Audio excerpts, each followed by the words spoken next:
2020 ജൂണിലാണ് TikTok ബാനായത്. അന്ന് അത്ര വലിയ സംഭവമായിരുന്നില്ല, കാരണം ഇൻസ്റ്റഗ്രാം റീൽ ഇൻട്രൊഡ്യൂസ് ആയല്ലോ. ബട്ട് ഈ അടുത്തൊരു കൗതുകം വന്ന് എന്തൊക്കെ മാറ്റങ്ങളായിരിക്കും അതിൽ ഉണ്ടാവുക അറിയില്ല. അതുകൊണ്ട് തന്നെ ദുബായിൽ വന്ന് ആദ്യം ഇൻസ്റ്റാൾ ചെയ്ത ആപ്പ് ടിക്ടോക്ക് ആയിരുന്നു. ചെക്ക് ചെയ്ത് പ്രൊഫൈൽ പിക്ചർ, ഡ്രാഫ്റ്റ്, ബയോ. ഞാനങ്ങനെ വീഡിയോസും ചെയ്തിട്ടില്ലായിരുന്നു, പക്ഷേ സേവ്ഡ് വീഡിയോസ് നോക്കി എനിക്കിഷ്ടപ്പെട്ടതും വാങ്ങാൻ ആഗ്രഹിച്ചതായിട്ടുള്ള എല്ലാ വീഡിയോസും ഞാൻ സേവ് ചെയ്തിട്ടുണ്ടായിരുന്നു.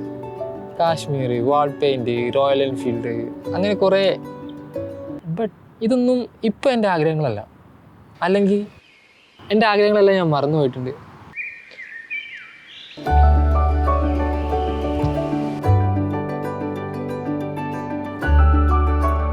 അഞ്ച് വർഷം കൊണ്ട് ടിക്ടോക്കിന് വലിയ മാറ്റങ്ങൾ വന്നിട്ടില്ല.